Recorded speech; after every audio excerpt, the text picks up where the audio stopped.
Hi, we are at day 24. You're very welcome, and we are starting at a new book, the book of Exodus. I hope that you're excited at this point in our journey. Exodus chapter 1. Now, these are the names of the children of Israel who came to Egypt. Each man and his household came with Jacob: Reuben, Simon, Levi, and Judah; Issachar, Zebulun, and Benjamin; Dan, Naphtali, Gad, and Asher. All those who were descendants of Jacob were 70 persons, for Joseph was in Egypt already. And Joseph died, all his brothers, and all that generation. But the children of Israel were fruitful and increased abundantly, multiplied and grew exceedingly mighty, and the land was filled with them. Now there rose a new king over Egypt who did not know Joseph. And he said to his people, "Look, the people of the children of Israel are more and mightier than we. Come, let us deal wisely with them, lest they multiply, and it happen in the event of war that they also join our enemies and fight against us, and so go up out of the land." Therefore they set taskmasters over them to afflict them with their burdens. And they built for Pharaoh supply cities, Pithom and Ramses. But the more they afflicted them, the more they multiplied and grew, and they were in dread of the children of Israel. So the Egyptians made the children of Israel serve with rigor, and they made their lives bitter with hard bondage, in mortar, in brick, and in all manner of service in the field. All their service in which they made them serve was with rigor. Then the king of Egypt spoke to the Hebrew midwives, of whom the name of one was Shiphrah, and the name of the other Pua. And he said, "When you do the duties of a midwife for the Hebrew women, and see them on the birth stools, if it is a son, then you shall kill him, but if it is a daughter, then she shall live." But the midwives feared God, and did not do as the king of Egypt commanded them, but saved the male children alive. So the king of Egypt called for the midwives and said to them, "Why have you done this thing and saved the male children alive?" And the midwives said to Pharaoh, "Because the Hebrew women are not like the Egyptian women, for they are lively and give birth before the midwives come to them." Therefore God dealt well with the midwives, and the people multiplied and grew very mightily. And so it was, because the midwives feared God, that he provided households for them. So Pharaoh commanded all his people, saying, "Every son who is born you shall cast into the river, and every daughter you shall save alive." Exodus chapter 2. And a man of the house of Levi went out and took as a wife a daughter of Levi. So the woman conceived and bore a son. And when they saw that he was a beautiful child, she hid him for 3 months. But when she could no longer hide him, she took an ark of bulrushes for him, daubed it with asphalt and pitch, and put the child in it, and laid it in the reeds by the river's bank. And his sister stood afar off to know what would be done to him. Then the daughter of Pharaoh came down to wash herself at the river, and her maidens walked along the riverside, and when she saw the ark among the reeds, she sent her maid to get it.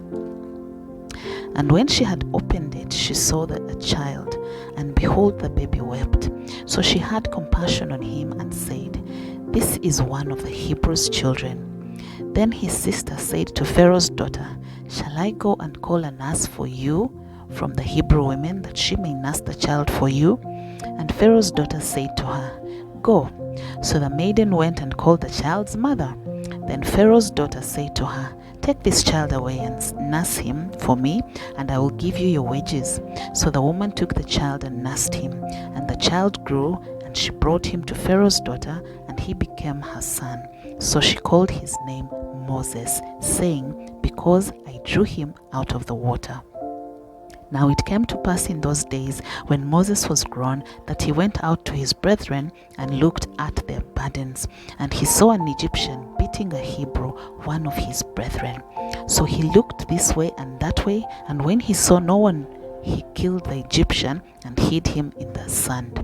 And when he went out the second day, behold, 2 Hebrew men were fighting. And he said to the one who did the wrong, Why are you striking your companion? Then he said, Who made you a prince and a judge over us?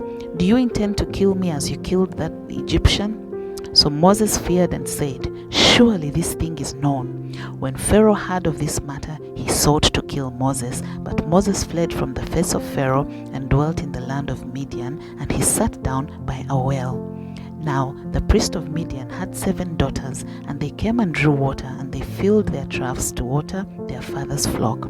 Then the shepherds came and drove them away, but Moses stood up and helped them and watered their flock. When they came to Reuel their father, he said, How is it that you have come so soon today? And they said, An Egyptian delivered us from the hand of the shepherds, and he also drew enough water for us and watered the flock. So he said to his daughters, And where is he? Why is it that you have left the man? Call him, that he may eat bread. Then Moses was content to live with the man, and he gave Zipporah his daughter to Moses. And she bore him a son, and he called his name Gershom. For he said, I have been a stranger in a foreign land. Now it happened in the process of time that the king of Egypt died. Then the children of Israel groaned because of their bondage, and they cried out, and their cry came up to God because of the bondage. So God heard their groaning, and God remembered his covenant with Abraham, with Isaac, and with Jacob. And God looked upon the children of Israel, and God acknowledged them. Exodus chapter 3. Now Moses kept the flock of Jethro, his father-in-law, the priest of Midian, and he led the flock to the back of the desert and came to Horeb, the mountain of God. And the angel of the Lord appeared to him in a flame of fire from the midst of a bush. So he looked, and behold, the bush burnt with fire, but the bush was not consumed. Then Moses said, I will now turn aside and see this great sight, why the bush does not burn. So when the Lord saw that he turned aside to look, God called to him from the midst of the bush and said, Moses, Moses. And he said, Here I am. Then he said, Do not draw near this place. Take your sandals off your feet, for the place where you stand is holy ground. Moreover, he said, I am the God of your father, the God of Abraham, the God of Isaac, and the God of Jacob. And Moses hid his face, for he was afraid to look upon God. And the Lord said, I have surely seen the oppression of my people who are in Egypt, and have heard their cry because of their taskmasters, for I know their sorrows. So I have come down to deliver them out of the hand of the Egyptians, and to bring them up from that land to a good and large land, to a land flowing with milk and honey, to the place of the Canaanites, and the Hittites, and the Amorites, and the Perizzites, and the Hivites, and the Jebusites. Now therefore, behold, the cry of the children of Israel has come to me, and I have also seen the oppression with which the Egyptians oppress them. Come now, therefore, and I will send you to Pharaoh, that you may bring my people, the children of Israel, out of Egypt.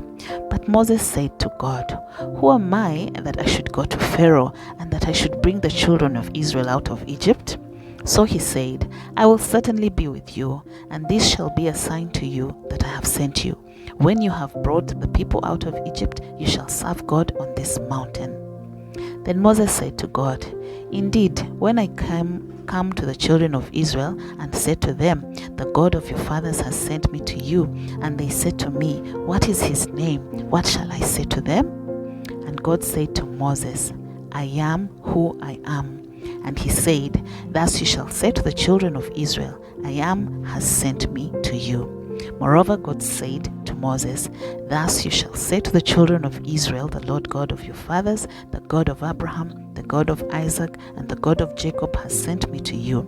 This is my name forever, and this is my memorial to all generations. Go and gather the elders of Israel together and say to them, The Lord God of your fathers, the God of Abraham, of Isaac, and of Jacob, appeared to me, saying, I have surely visited you and seen what is done to you in Egypt, and I have said, I will bring you up out of the affliction of Egypt to the land of the Canaanites, and the Hittites, and the Amorites, and the Perizzites, and the Hivites, and the Jebusites, to a land flowing with milk and honey. Then they will heed your voice, and you shall come, you and the elders of Israel, to the king of Egypt, and you shall say to him, the Lord God of the Hebrews has met with us, and now please let us go 3 days' journey into the wilderness, that we may sacrifice to the Lord our God. But I am sure that the king of Egypt will not let you go, no, not even by a mighty hand. So I will stretch out my hand and strike Egypt with all my wonders, which I will do in its midst, and after that he will let you go. And I will give this people favor in the sight of the Egyptians, and it shall be, when you go, that you shall not go empty-handed. But every woman shall ask of her neighbor, namely of her who dwells near her house, articles of silver, articles of gold, and clothing, and you shall put them on your sons and on your daughters, so you shall plunder the Egyptians. We have come to the end of today's reading. As always, please like, share, comment. Let us know how your journey is going, and invite someone else to come and be a part of this journey through the Bible. Till the next one, Shalom.